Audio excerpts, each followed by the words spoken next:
mahina na at hindi epektibo po yung mga endorso ni Marcos Jr. Nakita natin yan, mga kababayan po natin, kahit sa mga senador. Dahil ang mga senador ng alyansa na kanyang iniendorso ay hindi naman ang una at karamihan po ay nalaglag pa nga. At ang iba ay pinagdududahan pa po natin na ito po ay resulta ng isang magic sa machine ng Miro. Pero punta po tayo sa Cebu City, mga kababayan po natin. Si Gwen Garcia, no, ay batikang politiko at kilala ang kanyang pamilya po, hindi lang po sa Cebu, kundi sa buong Pilipinas.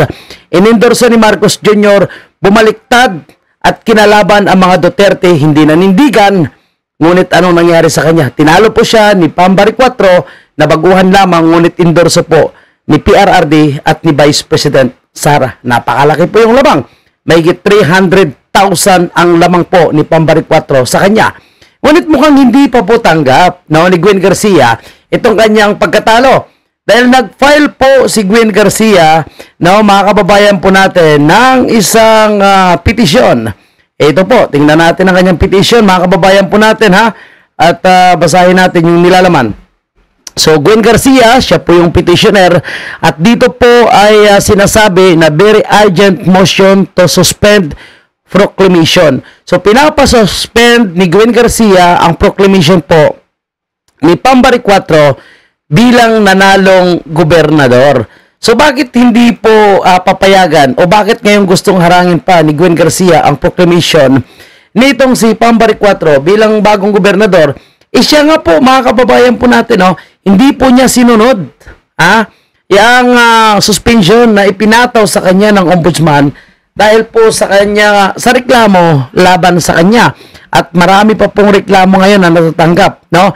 Itong si Gwen Garcia, at kung tutuusin po, mga kababayan po natin, siya ay karapat-dapat na pong bumaba bilang gobernador.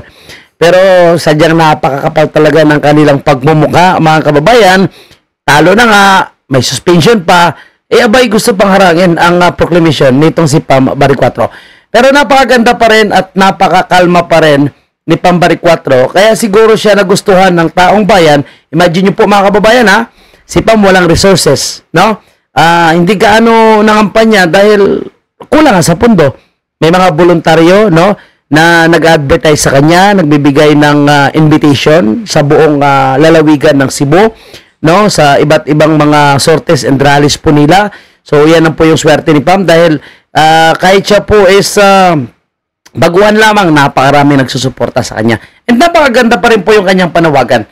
Dahil wala po siyang pakialam kung bumoto ka o hindi, basta para sa kanya ay pantay-pantay po ang serbisyo na ibibigay niya sa bawat Pilipino na kanyang nasasakupan, particularly po yung nasa Cebu. Sige, panoorin natin ang kanyang sinasabi. That's something that we will look into also. Of course, we want to unite Cebu. As I've said earlier, it's a time of healing. We have to heal after the election.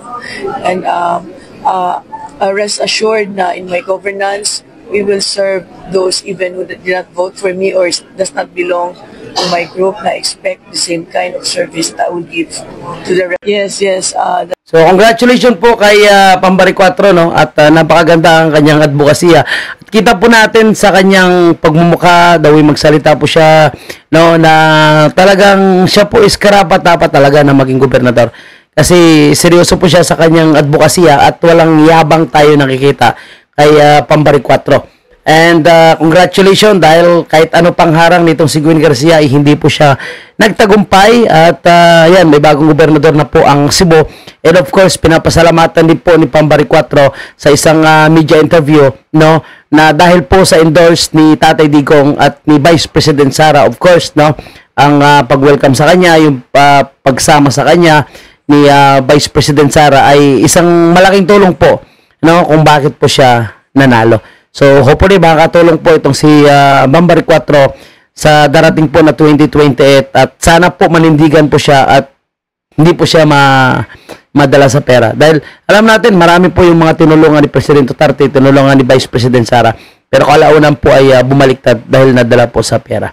Anyway, abangan natin yan, no? Titingnan natin kung ano po yung magiging performance nitong si Pambari 4 sa lalawigan ng Cebu City. Mabuhay po kayong lahat and mabuhay po ang mga Cebuanos dahil hindi po nagpadala sa 20 pesos na bigas. Thank you and God bless.